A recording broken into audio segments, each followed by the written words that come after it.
नमस्कार। तो आज के सेशन में हम यहाँ पे एथिक्स का जो कि दृष्टि आईएएस के नोट्स हैं उसके माध्यम से हम यहाँ पे समझने का प्रयास करेंगे। पिछला सेशन हमारा जो इमोशनल इंटेलिजेंस जो सेशन चल रहा था वहीं पे स्टार्ट जो एंडिंग हो गई थी, ठीक है, उसी का आगे हम यहाँ पे कंटिन्यू रखेंगे। तो हम देखेंगे कि इमोशनल इंटेलिजेंस अर्थात भावनात्मक बुद्धिमत्ता राजनीति और शासन में क्या लाभ हो सकते हैं, यानी benefit in politic and governance. पहला है, भावनात्मक बुद्धिमत्ता के सिविल सेवा में प्राप्त होने वाले सारे लाभ राजनीति व शासन में भी होते हैं। दूसरा, विभिन्न दबाव समूहों के दबावों का प्रबंधन करना। तीसरा, सामाजिक परिवर्तन इस तरह लाना कि सामाजिक समूहों को उससे तनाव न हो बल्कि परिवर्तन सहजता से हो। जैसे समान नागरिक संहिता एक झटके में लाने की बजाय विभिन्न सामाजिक समूहों की सहमति से लाने का प्रयास करना, या अनिवार्य के बजाय वैकल्पिक रूप में लाना ताकि जो परिवार उसे स्वीकार करना चाहें वे उसे स्वीकार कर लें और बाकी पारंपरिक तरीके से चलें। इसी के साथ साथ में खाप पंचायतों के न्यायिक निर्णयों को अवैध ठहराना, किंतु उन्हें यह महसूस करवाते हुए कि राज्य उनका विरोधी नहीं बल्कि विभिन्न व्यक्तियों के जीवन के अधिकार की सुरक्षा कर रहा है। ठीक है, तो इमोशनल इंटेलिजेंस यहाँ भी काम आता है जो आपके गांव में खाक पंचायत बैठती है।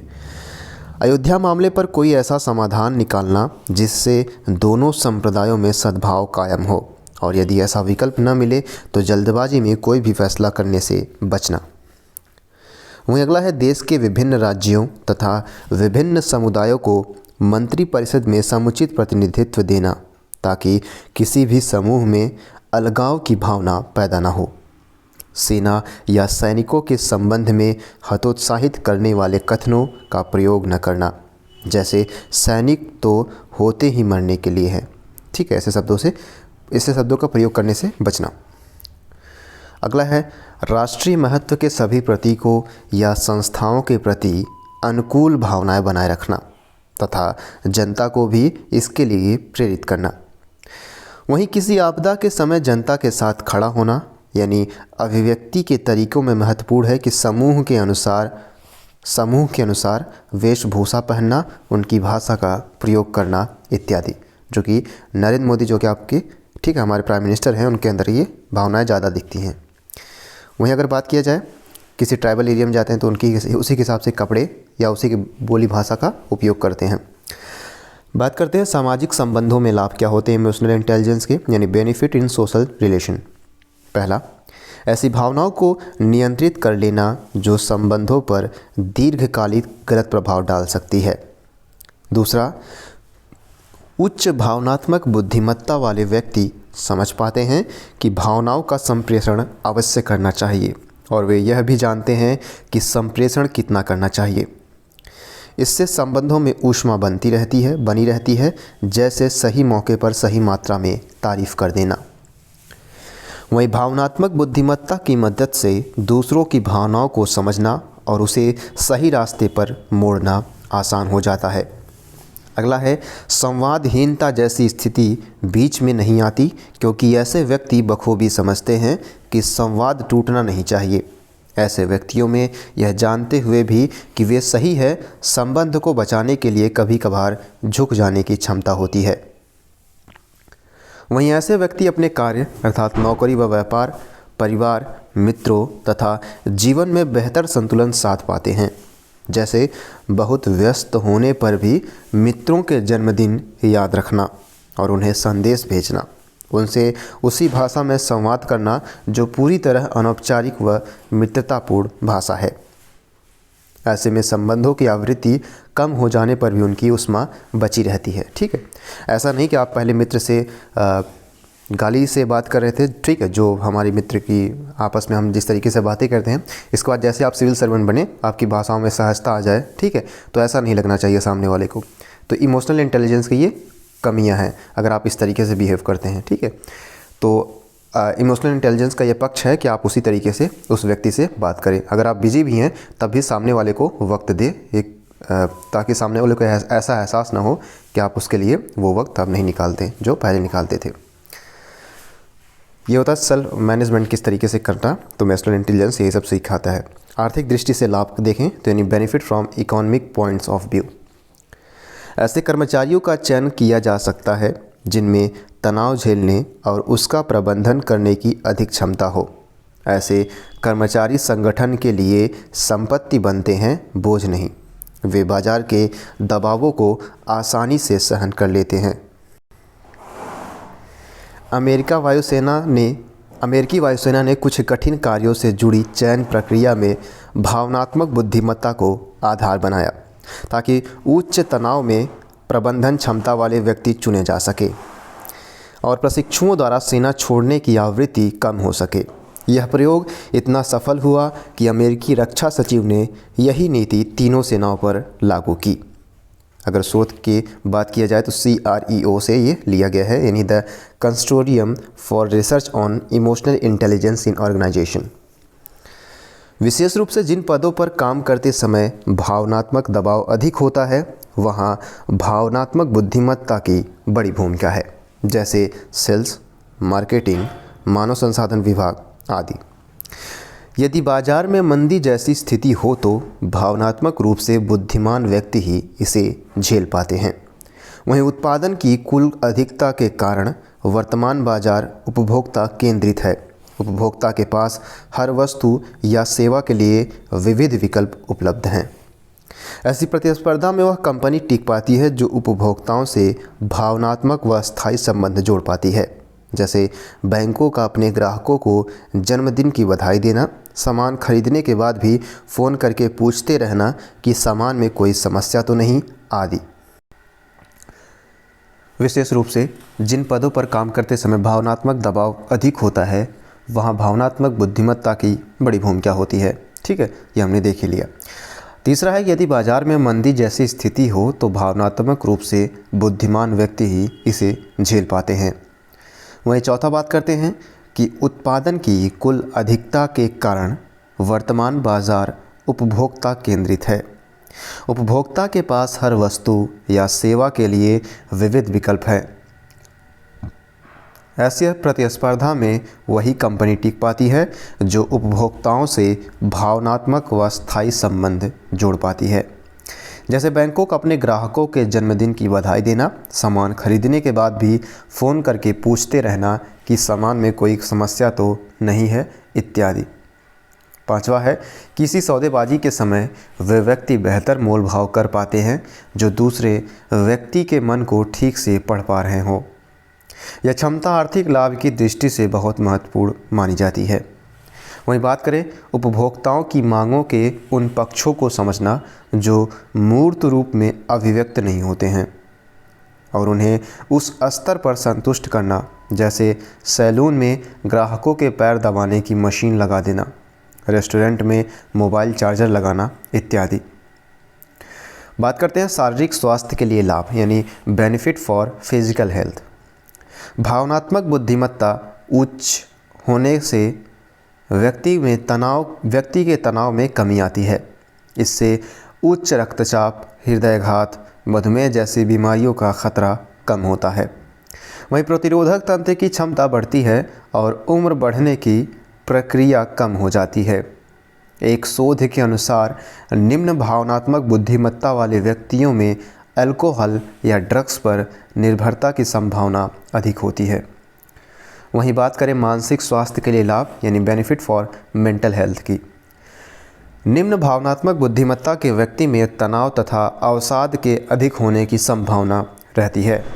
वहीं निम्न भावनात्मक बुद्धिमत्ता के व्यक्ति की मन स्थिति में तीव्र परिवर्तन अर्थात मूड स्विंग आता है, जिससे वह अन्य व्यक्तियों के साथ अस्थायी संबंध नहीं बना पाता और अकेलेपन तथा अवसाद का शिकार हो जाता है।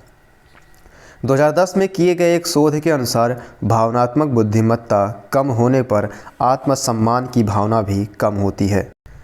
अब बात करते हैं भावनात्मक बुद्धिमत्ता सिखाने के तरीके, यानी ways to teach emotional intelligence. सीखने की मूल पद्धति की बात करें, यानी basic method of learning.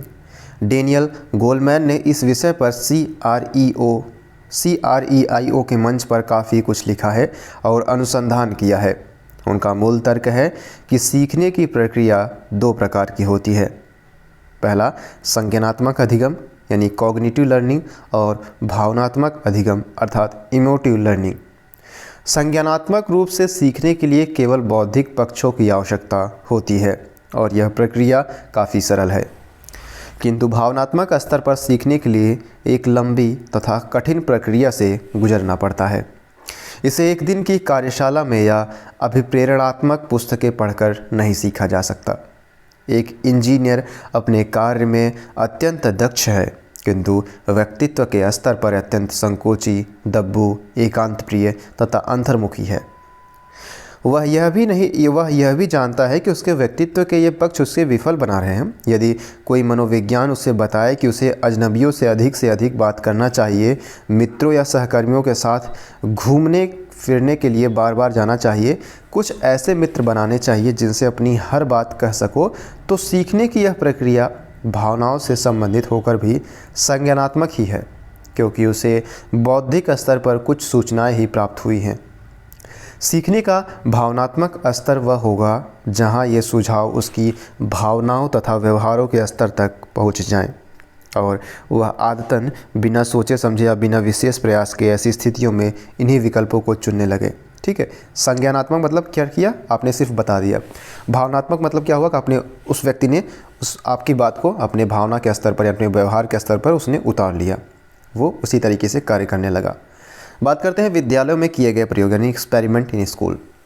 USA में कई विद्यालयों तथा विश्वविद्यालयों में ऐसे प्रयोग चल रहे हैं तथा विद्यार्थियों को SEL अर्थात सोशल एंड इमोशनल लर्निंग नामक पाठ्यक्रम को पढ़ना होता है।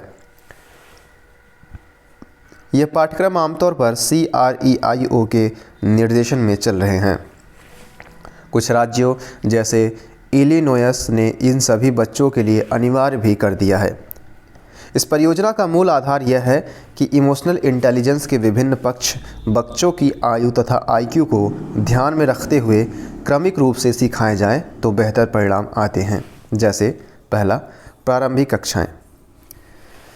चित्रों आदि के माध्यम से यह सिखाना कि किसी व्यक्ति के मनोभावों का सटीक अनुमान कैसे लगाया जाता है और ऐसे मनोभाव किस तरह के व्यवहारों को जन्म देते हैं। अध्यापक तरह तरह के चेहरे बनाकर दिखाते हैं और चित्रों तथा वीडियो आदि के माध्यम से यह अभ्यास कराते हैं।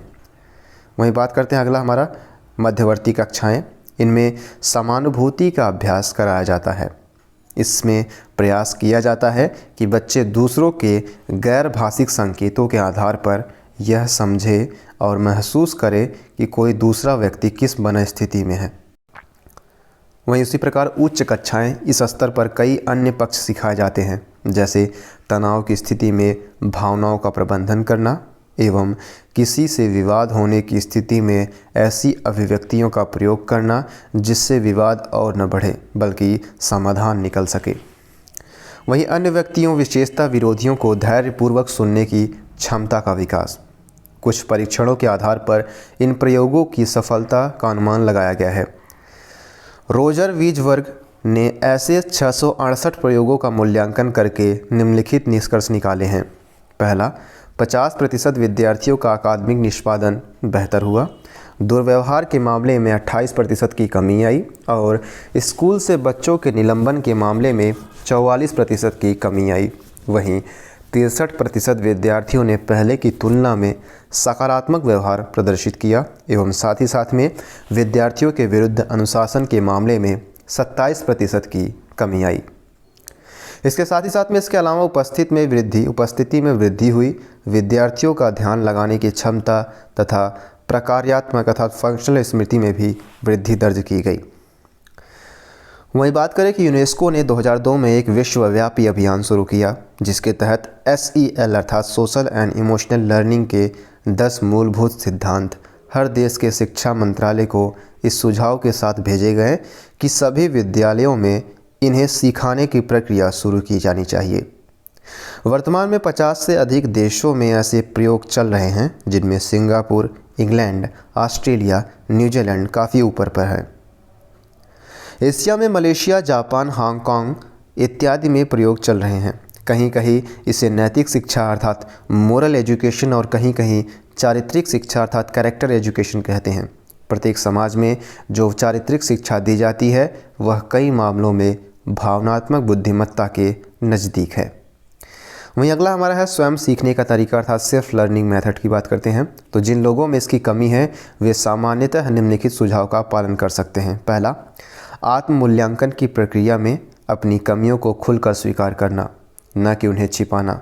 कमियां स्वीकार करने पर ही उन्हें सुधारने की संभावना बनती है। सिर्फ अपनी कमियों या अभावों को देखकर कुंठित होने की बजाय ऐसे पक्षों पर भी विचार करना जो व्यक्ति को विशेष बनाते हैं। आत्मसम्मान की भावना को मरने न देना। इसके साथ ही साथ में कठिन से कठिन परिस्थितियों में भी हौसला बनाए रखने के अभ्यास अर्थात ऑटो सजेस्टिव मोड का प्रयोग करना। जब भी कठिन स्थिति आएगी उसका समाधान स्वयं ही करना है, किसी और का मुंह नहीं ताकना है। इसके साथ ही साथ किसी भी स्थिति में कोरी भावुकता का दिमाग पर हावी न होने देना। अगर तीव्र भावुकता हो और कोई निर्णय, अभिव्यक्ति या व्यवहार करना ही हो तो कुछ समय का अंतराल पैदा कर देना, अर्थात यह कहना कि मैं निर्णय कल या कुछ समय बाद करूंगा। इसके साथ में अपनी अभिव्यक्तियों में हंसी मजाक का प्रयोग करने की आदत डालना ताकि तनाव पैदा ही ना हो। सबके साथ हंसना, सबके ऊपर नहीं हंसना। तनाव की स्थिति में निम्नलिखित सुझाव कारगर हो सकता है। पहला, तनाव की स्थिति का इस प्रकार अध्ययन करना चाहिए कि व्यक्ति विशेष पर तनाव कैसा असर डालता है। जैसे तनाव में उसे बहुत ज़्यादा क्रोध आता है या फिर अवसादग्रस्त हो जाता है। इस अध्ययन के अनुरूप उसे कुछ ऐसी तकनीकें निकालनी चाहिए जिससे सघन तनाव की स्थिति में तत्काल राहत मिल सके। अगर तेज गुस्सा आता है तो उसे शांत संगीत सुनना या किसी प्रिय व्यक्ति से फ़ोन पर बात करना चाहिए। और यदि अवसाद होता है तो तेज गति का संगीत सुनना चाहिए या साइकिलिंग जैसी क्रिया करनी चाहिए। साथ ही अपना ध्यान उस मुद्दे से भटकाना भी एक उपाय है। वहीं इस विवाद की स्थिति में निम्नलिखित सुझावों का पालन करना चाहिए। पहला, वर्तमान विवाद तक सीमित रहना, अतीत की बातों को न उठाना। इसके साथ में अपने तर्कों का चयन बेहद सावधानी से करना, ऐसे तर्कों से बचना जो समस्या को और गंभीर बना दे। कोशिश करना कि समस्या को दूसरे व्यक्ति के दृष्टिकोण से भी देख सके। इसके साथ ही में ऐसे समाधान सुझाना जिसे मानना दोनों पक्षों के लिए संभव हो। अगर विवाद का समाधान ही न हो सकता हो तो शांतिपूर्ण तरीके से इस बात पर सहमत हो जाना कि हम इस मुद्दे पर बात नहीं करेंगे। जहाँ तक संभव हो दूसरे पक्ष को उसकी गलतियों के लिए मन में माफ़ कर देना चाहिए। यहाँ से हम अपना अगला टॉपिक स्टार्ट करेंगे जिसमें हम महान नेताओं, प्रशासकों, सुधारकों और विचारकों के जीवन और उपदेशों से मिलने वाली शिक्षाओं को हम यहाँ पे डिस्कशन करेंगे।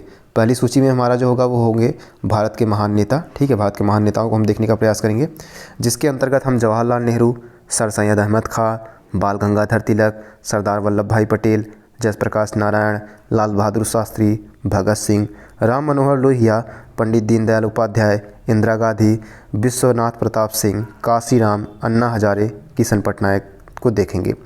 वहीं विश्व के महान नेताओं के अंतर्गत हम अब्राहम लिंकन, लेनिन, माओ त्से तुंग, फिदेल एलेजेंड्रो कास्त्रो रूज या Fidel Castro, Ernesto Che Guevara और नेल्सन मंडेला को देखने का प्रयास करेंगे। वहीं भारत के महान प्रशासक के अंतर्गत Ashoka, Akbar, doctor APJ Abdul Kalam, VP Menon, KM Padikkar, CD Deshmukh, PN Haksar, Mohammad Yunus जैसे महान प्रशासकों को देखेंगे। इसी के साथ साथ में PC Alexander, Verghese Kurien, IG Patel, MS Swaminathan, Jagmohan Malhotra, Brajesh Mishra, Julio Francis Ribeiro, BD Sharma, E Sreedharan, TN Seshan, Anil Bordia, KPS Gill, Jyotindranath Dikshit, NN Vohra, Aruna Roy, Kiran Bedi, Harsh Mander, Manju Rajpal जैसे व्यक्तियों को देखने का प्रयास करेंगे। वहीं विश्व के महान प्रशासक के अंतर्गत हम यहाँ पे देखेंगे Napoleon Bonaparte, Mikhail Gorbachev. Bharat के महान सुधारक में हम कबीर, रैदास, गुरु जंभेश्वर, संत एकनाथ, छत्रपति साहूजी महाराज, राजा राम मोहन राय, ईश्वरचंद विद्यासागर, ज्योतिबा फुले, सावित्रीबाई फुले, डॉक्टर BR अम्बेडकर को देखने का प्रयास करेंगे। इसी के साथ साथ में रामकृष्ण परमहंस, महादेव गोविंद रानडे, डॉक्टर धोंडो केशव कर्वे, पंडित मदन मोहन मालवीय, अय्यनकली, पेरियार EV, रामास्वामी नायकर, विनोबा भावे, ठक्कर बाबा आमटे, पंडिता रामाबाई और पांडुरंग शास्त्री अठावले जैसे व्यक्तियों को देखेंगे। वहीं विश्व के महान सुधारक के अंतर्गत ईसा मसीह, कन्फ्यूशियस, हज़रत मोहम्मद साहब, Giordano Bruno, Galileo Galilei, Rosa Parks और doctor Martin Luther King Junior Dalai Lama को देखने का प्रयास करेंगे। वहीं भारत के महान विचारक के अंतर्गत कौटिल्य, रविन्द्रनाथ टैगोर, जे कृष्णमूर्ति, ओशो, रजनीश, अमर्त्य सेन को देखने का प्रयास करेंगे। और विश्व के महान विचारक के अंतर्गत कार्ल मार्क्स, जॉन रॉल्स और मैक्स वेबर को हम देखने का प्रयास करेंगे। बात करते हैं महान नेताओं, प्रशासकों, सुधारकों और विचारकों के जीवन और उपदेशों से मिलने वाली शिक्षाएं अर्थात lesson from the life of the purchasing of great leaders, administrators, reformers and thinkers. बात करें कि संसार के महान नेताओं, प्रशासकों और सुधारकों ने अपने जीवन एवं उपदेशों में से संसार एवं मानवता को नई राह दिखाई है। उनके प्रयास न केवल उनके समाज के लिए अपितु समस्त मानव जाति के उत्थान के लिए मील का पत्थर साबित हुई है। समय साक्षी है कि उनकी वाणियों की प्रासंगिकता और महत्ता अक्षुण्ण रही है। उनके कर्म और विचार मानव सभ्यता को और अधिक ऊंचाई की ओर ले जाने में सक्षम साबित हुए हैं। वहीं इन नेताओं, सुधारकों एवं प्रशासकों के प्रयास किसी धर्म, वर्ण, प्रजाति आदि के लिए नहीं होकर मानव मात्र के कल्याण के लिए समर्पित थे। इसलिए उन्हें किसी सीमाओं में नहीं बांधा जा सकता। इन महान लोगों के जीवन के सिद्धांतों को हम उनके व्यवहार में भी देख सकते हैं। इनके सिद्धांतों और आचरण में भेद नहीं होता था। ये जिस तरह से जीवन की आशा अपने अनुयायियों से करते थे, वैसा जीवन खुद भी जीते थे। इनके चरित्र और आचरण में भिन्नता नहीं मिलती है। ऐसे ही कुछ महत्वपूर्ण नेताओं, सुधारकों एवं प्रशासकों के परिचय नीचे दिए गए हैं, जिनके अंतर्गत हम पहला जवाहरलाल नेहरू को देखेंगे, भारत के महान नेता के अंतर्गत अर्थात ग्रेट लीडर्स ऑफ इंडिया के बारे में। बात करते हैं जवाहरलाल नेहरू की। जवाहरलाल नेहरू का जन्म 14 नवंबर 1889 को इलाहाबाद, उत्तर प्रदेश में हुआ था। उन्होंने अपनी प्रारंभिक शिक्षा अपने घर पर निजी शिक्षकों से प्राप्त की। 15 वर्ष की आयु में वे इंग्लैंड चले गए और 2 साल बाद उन्होंने कैम्ब्रिज विश्वविद्यालय में प्रवेश किया, जहां उन्होंने 1910 में प्राकृतिक विज्ञान में स्नातक तथा लॉ की डिग्री प्राप्त की। वहीं 1912 में वे बैरिस्टर बने तथा भारत लौटकर इलाहाबाद में वकालत शुरू कर दी, परंतु वकालत के पेशे से अधिक उन्हें राजनीति में रुचि थी। वर्ष 1912 में वे सीधे राजनीति से जुड़ गए। उन्होंने एक प्रतिनिधि के रूप में बांकीपुर सम्मेलन में भाग लिया एवं 1919 में इलाहाबाद में होम रूल लीग के सचिव बने। वर्ष 1916 में वे महात्मा गांधी से पहली बार मिले, जिनसे वे काफ़ी प्रेरित हुए। उन्होंने वर्ष 1920 में उत्तर प्रदेश के प्रतापगढ़ जिले में पहले किसान मोर्चा का आयोजन किया। वहीं वर्ष 1920 से 22 में असहयोग आंदोलन में सक्रियता से भाग लेने के कारण उन्हें 2 बार जेल जाना पड़ा। बात करें जवाहरलाल नेहरू, सितंबर 1923 में अखिल भारतीय कांग्रेस कमेटी के महासचिव बने। उन्होंने वर्ष 1926 में Italy, Switzerland, England, Belgium, Germany एवं रूस की दौरा किया। उन्होंने 1922 में मॉस्को में अक्टूबर समाजवादी क्रांति की 10वीं वर्षगांठ समारोह में भाग लिया। इससे पहले वर्ष 1926 में मद्रास कांग्रेस में कांग्रेस कार्यकारिणी को आज़ादी के लक्ष्य के लिए प्रतिबद्ध करने में नेहरू की महत्वपूर्ण भूमिका थी।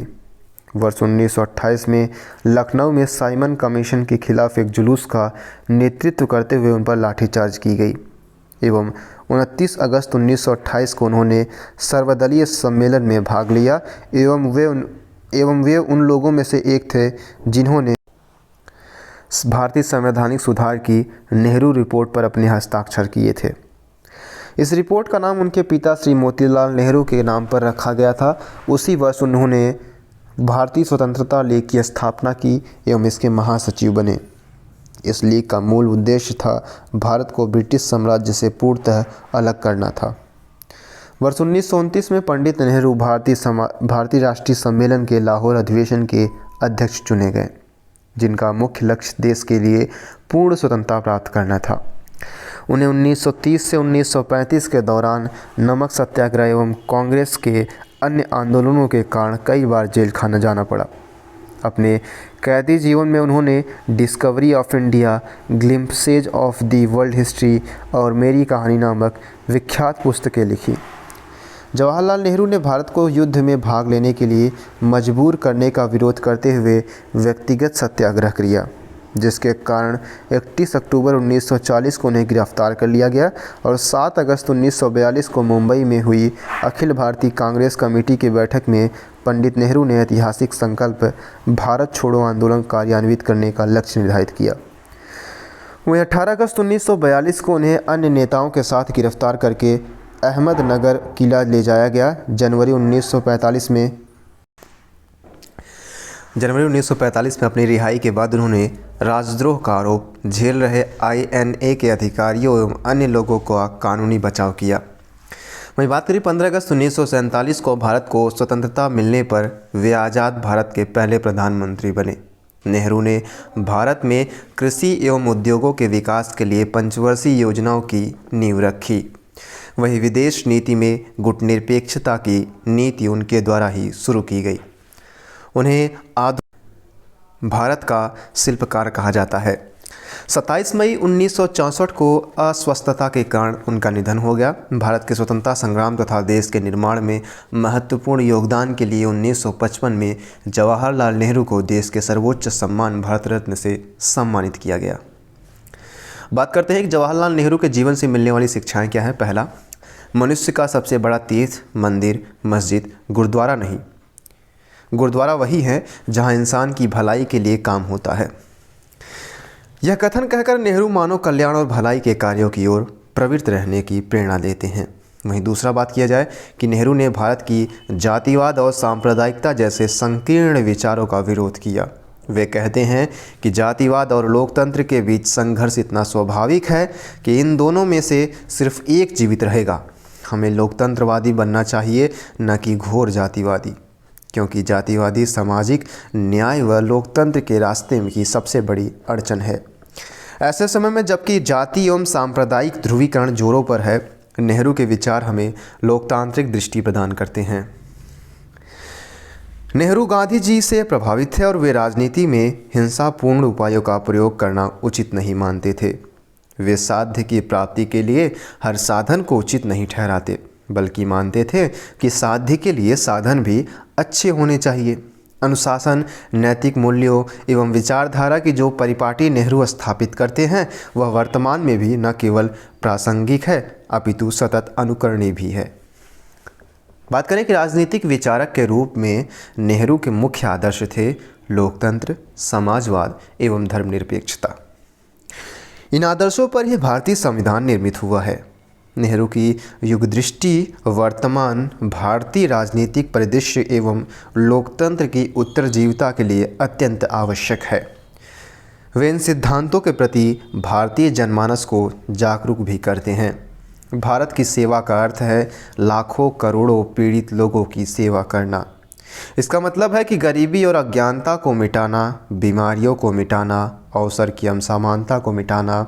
नेहरू का यह कथन लोक सेवाओं, प्रशासनिक अधिकारियों एवं युवाओं को आधारभूत मूल्य प्रदान कर कर्तव्य पथ की ओर अग्रसर करता है। वहीं असफलता तभी आती है जब हम अपने आदर्श, उद्देश्य और सिद्धांत भूल जाते हैं। इस कथन से नेहरू हमें सफलता प्राप्त करने एवं नैतिक मूल्यों के वर्ण की प्रेरणा देते हैं। बात करते हैं सर सैयद अहमद खान की। तो सर सैयद अहमद खान का जन्म 17 अक्टूबर 1817 को दिल्ली में हुआ था। 22 वर्ष की अवस्था में पिता की मृत्यु के बाद सैयद के परिवार को आर्थिक कठिनाइयों का सामना करना पड़ा, जिससे शीघ्र ही उन्हें आजीविका कमाने में लगना पड़ा। सर सैयद अहमद खान ने 1838 में ईस्ट इंडिया कंपनी में क्लर्क के रूप में काम शुरू किया और 3 वर्ष बाद ही 1841 ईस्वी में मैनपुरी में उप न्यायाधीश बने और विभिन्न स्थानों पर न्यायिक विभाग में काम किया। 23 वर्ष की आयु में धार्मिक पुस्तिकाएं लिखकर सर सैयद अहमद ने अपने उर्दू लेखन की शुरुआत की। उन्होंने धार्मिक एवं सांस्कृतिक विषयों पर काफ़ी कुछ लिखा। वह 19वीं शताब्दी के अंत में भारतीय इस्लाम के पुनर्जागरण के प्रमुख प्रेरक शक्ति बने। उनकी कृतियों में पैगंबर मुहम्मद के जीवन पर लेख और बाइबिल तथा कुरान पर टीकाएं सम्मिलित हैं। उन्होंने 1847 में एक उल्लेखनीय पुस्तक अतहर अल सनादीद अर्थात महान लोगों के स्मारक प्रकाशित की, जो दिल्ली के पुरावशेषों पर आधारित थी। वहीं बात करें कि सैयद अहमद खान ने अपनी गंभीर सूझबूझ के आधार पर ब्रिटिश सरकार की प्रतिक्रिया की चिंता किए बिना ही जन क्रांति के कारणों पर 1859 ईस्वी में असबा-ए बगावते हिंद शीर्षक से एक महत्वपूर्ण पुस्तिका लिखी और उसका अंग्रेजी अनुवाद ब्रिटिश पार्लियामेंट को भेज दिया। वहीं 1857 की क्रांति के जोखिम भरे विषय पर कुछ लिखने वाले सर सैयद अहमद प्रथम भारतीय हैं। 1864 ईस्वी में सर सैयद अहमद खान ने वैज्ञानिक समाज की स्थापना की तथा 1875 ईस्वी में अलीगढ़ मुस्लिम एंग्लो ओरिएंटल कॉलेज की भी स्थापना की। वहीं बात करें कि सर सैयद के जीवन का सर्वोच्च उद्देश्य शिक्षा का प्रचार प्रसार उसके व्यापकतम अर्थों में करना था। मुस्लिम समाज के सुधार के लिए प्रयासरत सर सैयद अहमद ने 1858 में मुरादाबाद में आधुनिक मदरसे की स्थापना की। यह उन शुरुआती धार्मिक स्कूलों में था जहां वैज्ञानिक शिक्षा दी जाती थी। उन्होंने 1863 में गाजीपुर में भी एक आधुनिक स्कूल की स्थापना की। उनका एक अन्य महत्वाकांक्षी कार्य था साइंटिफिक सोसाइटी की स्थापना, जिसने कई शैक्षिक पुस्तकों का अनुवाद प्रकाशित किया और उर्दू तथा अंग्रेजी में द्विभाषी पत्रिका निकाली। उन्होंने अपनी इंग्लैंड यात्रा 1869 से 1870 के दौरान मुस्लिम कैम्ब्रिज जैसी महान शिक्षण संस्थाओं की योजना तैयार की। भारत लौटने पर उन्होंने इस उद्देश्य के लिए एक समिति बनाई और मुसलमानों के उत्थान और सुधार के लिए प्रभावशाली पत्रिका तहजीब उल अखलाक अर्थात सामाजिक सुधार का प्रकाशन किया। सैयद ने 1886 में ऑल इंडिया मुहम्मडन एजुकेशन कॉन्फ्रेंस का गठन किया। वहीं मई 1875 में अलीगढ़ में मदरसतुल उलूम नामक एक मुस्लिम स्कूल स्थापित किया गया और 1876 में सेवानिवृत्ति के बाद सैयद ने इस स्कूल को कॉलेज में बदलने की बुनियाद रखी। सैयद की परियोजनाओं के प्रति रूढ़िवादी विरोध के बावजूद कॉलेज ने तेज़ी से प्रगति की और 1920 में से विश्वविद्यालय के रूप में प्रतिष्ठित किया गया। वहीं बात करें, सैयद मुसलमानों को सक्रिय राजनीति के बजाय शिक्षा पर ध्यान केंद्रित करने की सलाह देते हैं। बाद में जब कुछ मुसलमान भारतीय राष्ट्रीय कांग्रेस में सम्मिलित हुए तो सैयद ने इस संगठन और इसके उद्देश्य का जमकर विरोध किया, जिनमें भारत में संसदीय लोकतंत्र की स्थापना भी एक उद्देश्य था। उन्होंने दलील दी कि सांप्रदायिक तौर पर विभाजित और कुछ वर्गों के लिए सीमित शिक्षा तथा राजनीतिक संगठन वाले देश में संसदीय लोकतंत्र से केवल असमानता ही बढ़ेगी। उन्होंने उर्दू को लोकप्रिय और मुस्लिमों की भाषा बनाने के लिए काफ़ी प्रयास किया। उनकी देखरेख में पश्चिमी कृतियों का उर्दू में अनुवाद कराया गया और उनके द्वारा स्थापित स्कूलों में शिक्षा का माध्यम उर्दू को बनाया गया। वहीं बात करें कि सर सैयद अहमद ने सामाजिक सरोकारों के लिए भी काम किया और 1860 ईस्वी में पश्चिमोत्तर सीमांत प्रांत में अकाल पीड़ितों को राहत पहुंचाने के लिए सक्रिय रूप से योगदान किया। इस महान नेता, शिक्षाविद और समाज सुधारक व्यक्तित्व का जीवन लीला 27 मार्च 1898 को समाप्त हो गई। बात करें सर सैयद अहमद खान के जीवन से मिलने वाली शिक्षाओं की, तो उनका कहना था कि धर्मशास्त्रीय ज्ञान के साथ साथ आधुनिक विषयों और विज्ञान का ज्ञान प्राप्त करना आवश्यक है। इस संदर्भ में उन्होंने कहा कि आगे देखो, आधुनिक ज्ञान सीखो, पुराने मूल्यों के पुराने विषयों के अध्ययन में समय बर्बाद मत करो। यही कारण था कि उन्होंने उस समय प्रचलित पारंपरिक शिक्षा नीति का विरोध किया। वे मानते थे कि शिक्षा का उद्देश्य छात्र को बौद्धिक चेतना को उजागर करना व उसके व्यक्तित्व में निखार लाना है। वहीं एएमयू कॉलेज के आधारशिला समारोह में लॉर्ड लिटन के सम्मुख सर सैयद ने कहा था कि आज जो हम बीज बो रहे हैं वह एक घने वृक्ष के रूप में फैलेगा और उसकी शाखाएं देश के विभिन्न क्षेत्रों में फैल जाएगी। यह कॉलेज विश्वविद्यालय का स्वरूप धारण करेगा और इसके छात्र सहिष्णुता, आपसी प्रेम व सद्भाव तथा ज्ञान के संदेश को जन जन तक पहुंचाएंगे।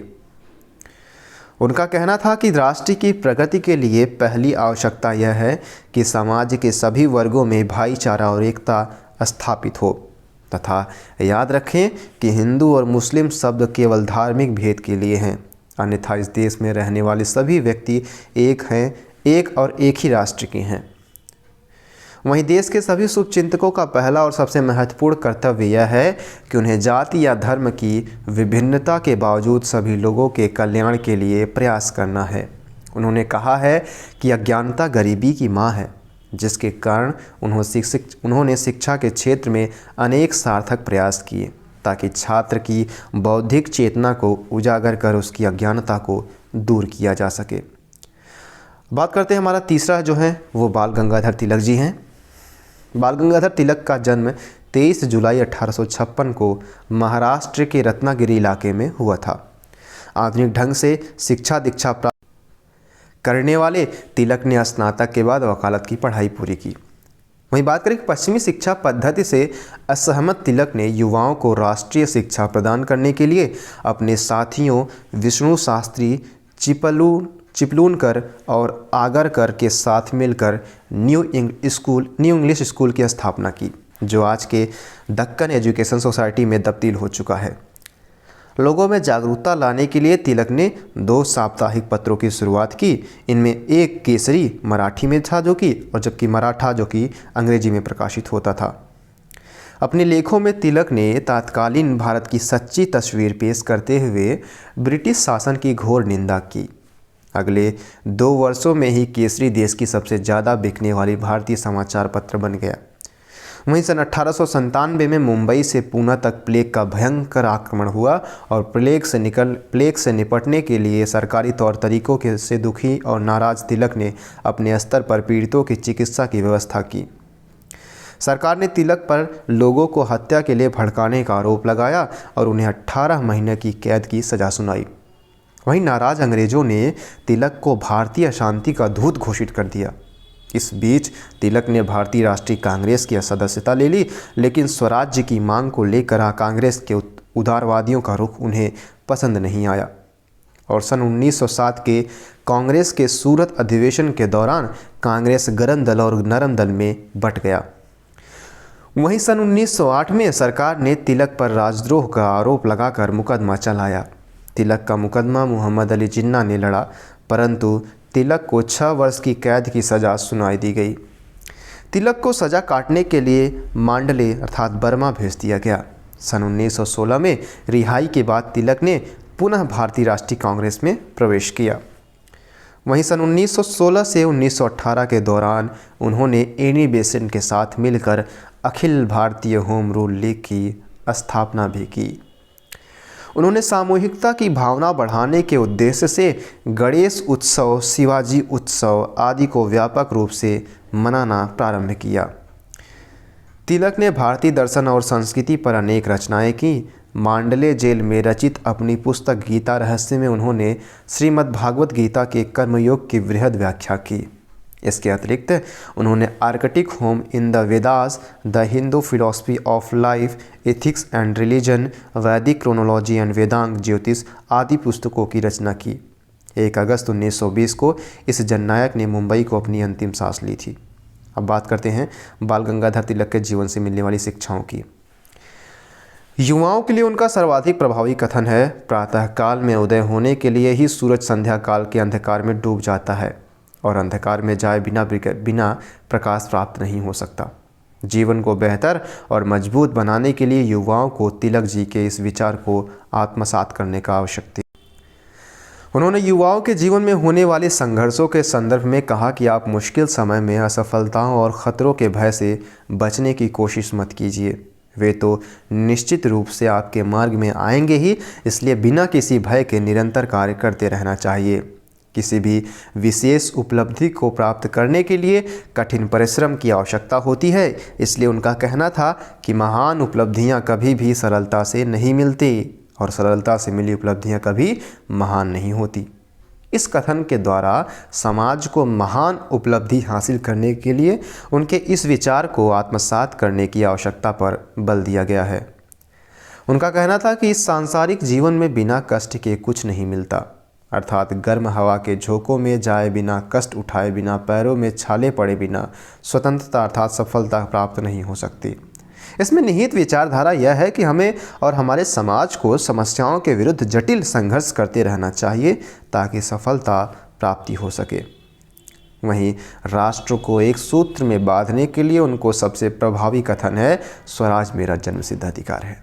हमारा स्वराज जब तक हमारे अंदर जिंदा है तब तक हम कमज़ोर या बूढ़े नहीं हो सकते तथा कोई भी हथियार इस हौसले को नहीं पस्त कर सकता। न ही कोई आग इसे जला सकती है और न ही पानी की धारा इसे भिगो सकती है। हवा के तेज झोंके भी इसे सुखा नहीं सकते। हम स्वराज की मांग करते हैं और हम इसे लेकर रहेंगे। इस कथन में मूल शिक्षा यह है कि हमें किसी भी समस्या या परिस्थिति का मजबूती से सामना करना चाहिए और ताकि हम अपने लक्ष्य को प्राप्त कर सकें। अब बात करते हैं सरदार वल्लभ भाई पटेल जी की। सरदार वल्लभ भाई पटेल जी का जन्म 31 अक्टूबर 1875 को नाडियाल, गुजरात में हुआ था। 16 वर्ष की आयु में उनका विवाह हो गया था। 22 वर्ष की उम्र में उन्होंने मैट्रिक की परीक्षा पास की और वे जिले अधिवक्ता की परीक्षा में उत्तीर्ण हुए, जिससे उन्हें वकालत करने की अनुमति मिली। सन 1900 में उन्होंने गोधरा में स्वतंत्र जिला अधिवक्ता कार्यालय की स्थापना की और 2 साल बाद खेड़ा जिले के बोरसद नामक स्थान चले गए। वकील के रूप में पटेल ने कमज़ोर मुकदमों को सटीकता से प्रस्तुत करके और पुलिस के गवाहों तथा अंग्रेज न्यायाधीशों को चुनौती देकर विशेष स्थान अर्जित किया। वहीं सन 1908 में पटेल जी की पत्नी की मृत्यु हो गई और उस समय उनके एक पुत्र है और एक पुत्री थी। इसके बाद उन्होंने विधुर जीवन व्यतीत किया और वकालत के पेशे में तरक्की करने के लिए कृत संकल्प पटेल ने मिडल टेम्पल का अध्ययन करने के लिए अगस्त 1910 में लंदन की यात्रा की। वहाँ उन्होंने मनोयोग से अध्ययन किया और अंतिम परीक्षा में उच्च प्रतिष्ठा के साथ उत्तीर्ण हुए और फरवरी 1913 में भारत लौटकर अहमदाबाद में बस गए और तेज़ी से उन्नति करते हुए अहमदाबाद अधिवक्ता बार में अपराध कानून के अग्रणी बैरिस्टर बन गए। सन 1917 तक वह भारत की राजनीतिक गतिविधियों के प्रति उदासीन रहे और 1917 में मोहनदास करमचंद गांधी से प्रभावित होने के बाद पटेल ने पाया कि उनके जीवन की दिशा बदल गई है। पटेल गांधी जी के सत्याग्रह के साथ तब तक जुड़े रहे जब तक कि वह अंग्रेज़ों के खिलाफ भारतीयों के संघर्ष में कारगर रहा, लेकिन उन्होंने कभी भी खुद को गांधी के नैतिक विश्वासों व आदर्शों के साथ नहीं जोड़ा और उनका मानना था कि उन्हें सार्वभौमिक रूप से लागू करने का गांधी का आग्रह भारत के तत्कालीन राजनीतिक, आर्थिक व सामाजिक परिप्रेक्ष्य में अप्रासंगिक है। फिर भी गांधी के अनुसरण और समर्थन का संकल्प करने के बाद पटेल ने अपनी शैली और वेशभूषा में परिवर्तन कर लिया। उन्होंने गुजरात क्लब छोड़ दिया, भारतीय किसानों के समान सफ़ेद वस्त्र पहनने लगे और भारतीय खान पान को अपना लिया।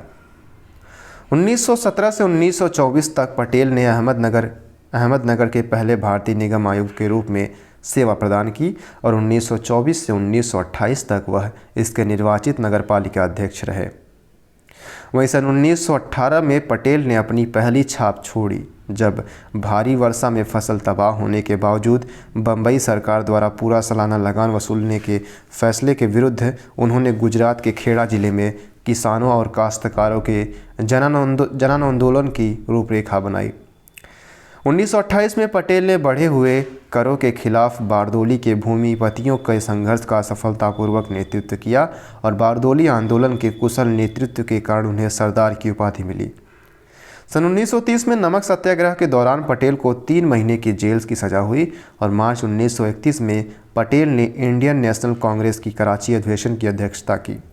सन 1937 के चुनावों में उन्होंने कांग्रेस पार्टी के संगठन को व्यवस्थित किया और अक्टूबर 1940 में कांग्रेस के अन्य नेताओं के साथ पटेल भी गिरफ्तार हुए और अगस्त 1941 में रिहा हुए। गृहमंत्री बनने के बाद भारतीय रियासतों के विलय की जिम्मेदारी उनको ही सौंपी गई। उन्होंने अपने दायित्व का निर्वहन करते हुए 600 छोटी बड़ी रियासतों का भारत में विलय कराया। 15 अगस्त 1947 तक हैदराबाद, कश्मीर और जूनागढ़ को छोड़कर शेष भारतीय रियासतें भारतीय संघ में सम्मिलित हो गई थी। जूनागढ़ के नवाब के विरुद्ध जब बहुत विरोध हुआ तो वह भाग कर पाकिस्तान चला गया और जूनागढ़ भी भारत में मिल गया। जब हैदराबाद के निजाम ने भारत में विलय का प्रस्ताव अस्वीकार कर दिया तो सरदार पटेल ने वहां सेना भेजकर निजाम को आत्मसमर्पण करने के लिए विवश किया। वहीं नीतिगत दृढ़ता के लिए उन्हें सरदार और लौह पुरुष जैसी उपाधि प्रदान की गई। सरदार पटेल जी की निधन सरदार पटेल जी का निधन जो है वो 15 दिसंबर 1950 को मुंबई महाराष्ट्र में हुआ। बात करते हैं सरदार पटेल जी की जीवन से मिलने वाली शिक्षाओं की। तो वल्लभ भाई पटेल ने कहा कि मेरी एक ही इच्छा है कि मैं भारत का एक अच्छा उत्पादक राष्ट्र हो और इस देश में कोई अन्य के लिए आंसू बहाता हुआ भूखा न रहे। उनके इस विचार की अवधारणा यह है कि भारत को उन्नत राष्ट्र बनने के लिए कृषि पर विशेष ध्यान देना चाहिए ताकि देश का कोई भी व्यक्ति अन्य के लिए रोता हुआ भूखा न रहे। तभी यह देश विकसित राष्ट्र की ओर अग्रसर होगा। पूरे देश को इस विचार को अपनाने की आवश्यकता है। वल्लभ भाई पटेल ने कहा कि देश में अनेक धर्म, अनेक भाषाएं तो भी इसकी संस्कृति एक है। उनके इस विचार की अवधारणा यह है कि भारत देश में अनेक धर्म, जाति एवं भाषाएं होने के बावजूद पूरे देश को राष्ट्र प्रेम की संस्कृति ने एकता, अखंडता एवं संप्रभुता के बंधन में बांधे रखता है।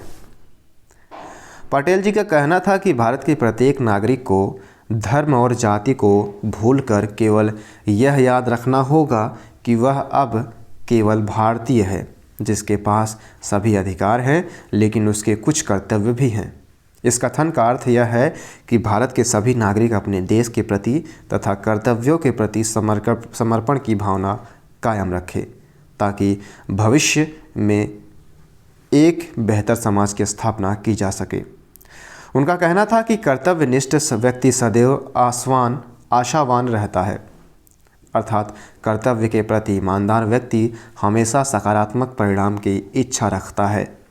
इस विचार का अर्थ है कि समाज को सदैव अपने कर्तव्य के प्रति सजग, समर्पित और ईमानदार होना चाहिए, तभी हमें बेहतर परिणाम हासिल होगा। पटेल जी का कहना था कि यह बिल्कुल सत्य है कि पानी में तैरने वाले ही डूबते हैं, किनारे पर खड़े रहने वाले नहीं। लेकिन किनारे पर खड़े रहने वाले कभी तैरना भी नहीं सीख पाते। अर्थात असफलता या खतरे के भय से किसी कार्य को नहीं छोड़ना चाहिए। व्यक्ति उस कार्य के प्रति निरंतर कोशिश करना चाहिए, क्योंकि बिना कोशिश किए कुछ भी हासिल नहीं किया जा सकता। जीवन की बाधाओं से लड़ने के लिए युवाओं को पटेल जी के इस विचार को आत्मसात करने की आवश्यकता है। बात करते हैं जयप्रकाश नारायण की, अर्थात जेपी की। जयप्रकाश का जन्म 11 अक्टूबर 1902 को सीता बदियारा, बिहार में हुआ था। मार्क्सवादी दर्शन से प्रभावित जयप्रकाश ने जलियांवाला नरसंहार के विरोध में ब्रिटिश स्कूल को छोड़कर बिहार विद्यापीठ में अपनी उच्च शिक्षा पूरी की। समाजशास्त्र से एमए करने वाले जयप्रकाश नारायण ने अमेरिकी विश्वविद्यालय में 8 वर्ष तक अध्ययन किया। भारत में ब्रिटिश हुकूमत के खिलाफ आंदोलन चलाने के कारण जेपी को कई बार गिरफ्तार किया गया। इसी दौरान हजारीबाग जेल में बंद जेपी 9 नवंबर 1942 को अपने 6 सहयोगियों के साथ जेल परिसर को लांघ गए। जयप्रकाश नारायण ने आचार्य नरेंद्र देव के साथ मिलकर कांग्रेस सोशलिस्ट पार्टी की स्थापना की। 1953 में कृषक मजदूर प्रजा पार्टियों के विलय में उन्होंने सक्रिय भूमिका निभाई। भारत के स्वतंत्र होने के बाद उन्होंने प्रजा सोशलिस्ट पार्टी से इस्तीफा दे दिया और चुनावी राजनीति से अलग होकर भूमि सुधार के लिए विनोबा भावे के भूदान आंदोलन से जुड़ गए। सन 1975 में राष्ट्रीय आपातकाल की घोषणा होने पर जेपी व विपक्षी नेताओं को गिरफ्तार कर लिया। सरकार विरोधी आंदोलन तेज हो गया और बिखरे हुए विपक्षी दल जेपी की छांव में एकता के सूत्र में बंध गए। इस नए समूह ने भारत के 1977 के आम चुनावों में भारी सफलता प्राप्त करके आज़ादी के बाद की पहली गैर कांग्रेसी सरकार बनाई। उन्होंने अनेक यूरोपीय देशों की यात्राएं करके सर्वोदय के सिद्धांत को संपूर्ण विश्व में प्रसारित किया। 8 अक्टूबर 1979 ईस्वी को पटना, बिहार में उनका निधन हो गया। भारत के स्वतंत्रता संग्राम में महत्वपूर्ण योगदान के लिए 1998 में लोकनायक जयप्रकाश नारायण को मरणोपरांत भारत सरकार ने देश के सर्वोच्च सम्मान भारत रत्न से सम्मानित किया। वहीं बात करें कि जयप्रकाश नारायण के जीवन से कौन कौन सी शिक्षाएं मिलती हमें, तो पहला है जयप्रकाश नारायण ने समाज को 2 वर्गों में बांटा है, बुद्धिमान वर्ग और श्रमिक वर्ग। उनका कहना था कि श्रमिक वर्ग शारीरिक मेहनत करने वाला और दिमाग से कम सोचता है, इसलिए बुद्धिमान वर्ग का यह कर्तव्य बनता है कि वह अकुशल अशिक्षित वर्ग की मानसिकता का विकास करने में योगदान दे। जयप्रकाश नारायण जी का कहना था कि सच्ची राजनीति मानवीय प्रसन्नता को बढ़ावा देने में है। अर्थात इसका आशय यह है कि जहां पर राजनीतिक सकारात्मक पहलू से की जाती है वहां की जनता में राजनीति के प्रति संतुष्टि और विश्वास का औसत बढ़ेगा। फलस्वरूप जनता खुशहाल और आशावान होगी। बात करते हैं लाल बहादुर शास्त्री की। भारत के दूसरे प्रधानमंत्री रहे श्री लाल बहादुर शास्त्री जी का जन्म 2 अक्टूबर 1904 को उत्तर प्रदेश के मुगल सराय के रामनगर में एक साधारण परिवार में हुआ था। वे इतने मेधावी थे कि 10 साल की उम्र में ही उन्होंने 6ठी कक्षा उत्तीर्ण कर ली थी। आगे की पढ़ाई के लिए उन्हें बनारस आ गए और स्कूली जीवन में ही राष्ट्रभक्तों, देशभक्तों और शहीदों के बारे में पढ़ते हुए उन्होंने स्वतंत्रता संग्राम के विषयों में विस्तार से जाना। इन्हीं दिनों जलियांवाला बाग की घटना के बाद छात्र आंदोलन ने भी गति पकड़ ली थी और शास्त्री जी इसका एक हिस्सा बन गए। महात्मा गांधी जी के नेतृत्व में असहयोग आंदोलन चला तो वे उस आंदोलन में मुस्तैदी से कूद पड़े और 1921 में उन्हें जेल जाना पड़ा। 1928 में शास्त्री जी इलाहाबाद म्यूनिसिपल बोर्ड के सदस्य चुने गए। उन्होंने आज़ादी की लड़ाई के दौरान जीवन के कुल 9 साल जेल में काटे। सन 1937 में प्रांतीय विधानसभाओं के चुनाव में उन्होंने उत्तर प्रदेश विधानसभा की सदस्यता प्राप्त कर ली। 1947 में उन्हें उत्तर प्रदेश मंत्रिमंडल में मंत्री के रूप में शामिल कर लिया गया और सन 1951 में वह पार्टी महासचिव बने। वे राज्यसभा के लिए चुने गए और रेल व यातायात के केंद्रीय मंत्री बने। इसी समय सन 1955 में दक्षिण भारत के अरियाल के समीप की रेल दुर्घटना में 150 लोगों की हताहत हुए थे, जिससे उनकी जिम्मेदारी लेते हुए उन्होंने त्यागपत्र दे दिया। 1957 में वह इलाहाबाद संसदीय क्षेत्र से चुने गए। उन्हें पुनः यातायात विभाग दिया गया और साथ ही साथ उद्योग और वाणिज्य विभागों का भी मंत्री बना दिया गया। सन 1961 में उन्हें गृह मंत्री बनाया गया और चीन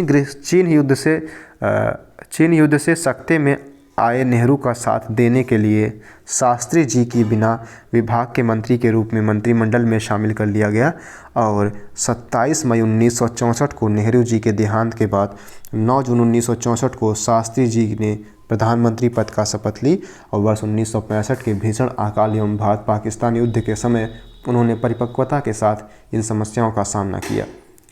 ताशकंद में 11 जनवरी 1966 को दिल का दौरा पड़ने के कारण उनका निधन हो गया। बात करते हैं लाल बहादुर शास्त्री के जीवन से मिलने वाली शिक्षाएं। उन्होंने कहा था कि जय जवान जय किसान हमारा नारा है। यह नारा राष्ट्रीय एकता का मूल मंत्र है। हमारे लिए इसका बहुत महत्व है, एक तो सैनिक दृष्टि से और दूसरा आर्थिक दृष्टि से। शास्त्री जी के इस नारे का मुख्य उद्देश्य एक ओर जहां देश की सैनिक शक्ति में वृद्धि करने का था, वहीं दूसरी ओर देश की आर्थिक स्थिति को मजबूत करने का रहा। शास्त्री जी ने कहा कि जब हमारी स्वतंत्रता और अखंडता खतरे में हो तो पूरी शक्ति से उस चुनौती का मुकाबला करना ही एकमात्र कर्तव्य होता है। हमें एकजुट होकर किसी भी प्रकार के अपेक्षित बलिदान के लिए दृढ़तापूर्वक तत्पर रहना चाहिए ताकि उस चुनौती का हम बेहतर तरीके से मुकाबला कर सकें। वैश्विक स्तर पर शांति स्थापना के बारे में उन्होंने कहा कि हम केवल अपने लिए नहीं बल्कि पूरे संसार के लिए शांति और शांतिपूर्ण विकास में विश्वास रखते हैं। शास्त्री जी ने हमारे समाज को विधि या कानून के प्रति यह अवधारणा दी है कि कानून का सम्मान करना देश के लिए अत्यंत आवश्यक है ताकि हमारे लोकतंत्र की बुनियादी संरचना बरकरार रहे तथा वह और भी सुदृढ़ बन सके, जिसके फलस्वरूप हमारे देश में एकता, अखंडता और संप्रभुता कायम रहे। शास्त्री जी का कहना था कि हमें आपस में लड़ने की बजाय गरीबी, बीमारी और अज्ञानता से लड़ना चाहिए, क्योंकि हमारी समस्याएं, आशाएं और आकांक्षाएं अनेक हैं। इसलिए हमारे समाज को मिलजुल कर इन समस्याओं का समाधान ढूंढना चाहिए ताकि हमारा देश विकसित राष्ट्र की ओर अग्रसर हो सके। बात करते हैं वीर भगत सिंह की। ठीक है, भगत सिंह का जन्म 27 सितंबर 1907 को पंजाब के लायलपुर ज़िले में बंगा गांव, पाकिस्तान में एक देशभक्त सिख परिवार में हुआ था। वे 14 वर्ष की आयु से ही पंजाब की क्रांतिकारी संस्थाओं में कार्य करने लगे थे। डीएवी स्कूल से उन्होंने 9वीं की परीक्षा उत्तीर्ण की और 1923 में इंटरमीडिएट की परीक्षा पास करने के बाद उन्हें विवाह बंधन में बांधने की तैयारियां होने लगी तो वे लाहौर से भागकर कानपुर आ गए। कानपुर में उन्हें श्री गणेश शंकर विद्यार्थी का हार्दिक सहयोग प्राप्त हुआ।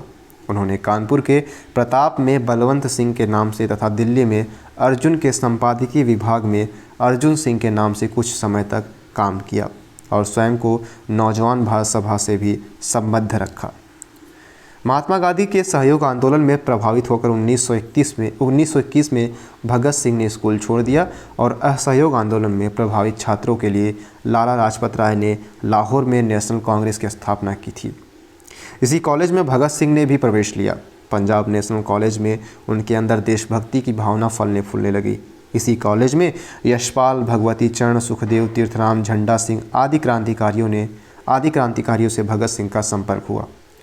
वे चंद्रशेखर आज़ाद जैसे महान क्रांतिकारी के संपर्क में आए और बाद में उन्हें प्रगाढ़ मित्र बन गए उनके, और 1928 में सैंडर्स हत्याकांड के वे प्रमुख नायक थे।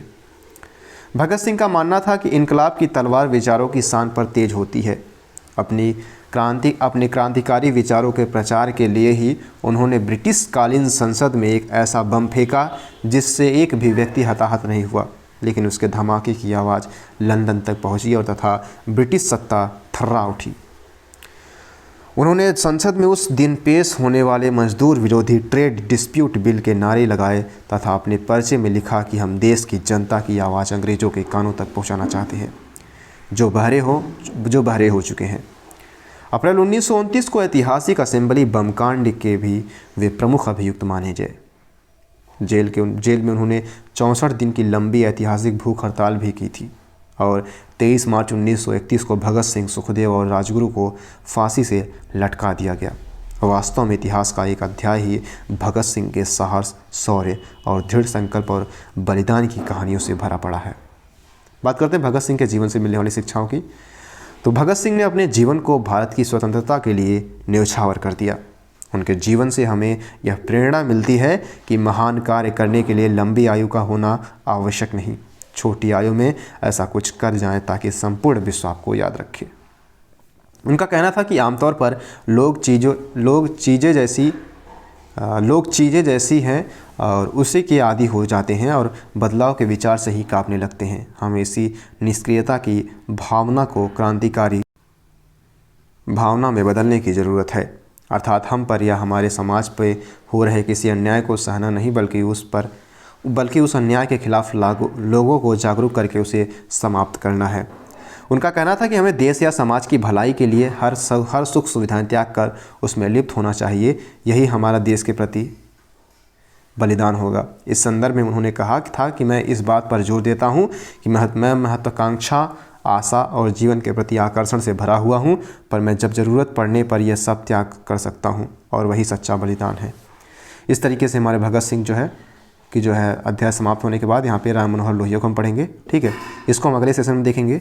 आई होप आपको वीडियो पसंद आया होगा। So thank you so much, keep loving, keep supporting and keep stay with us. Thank you so much.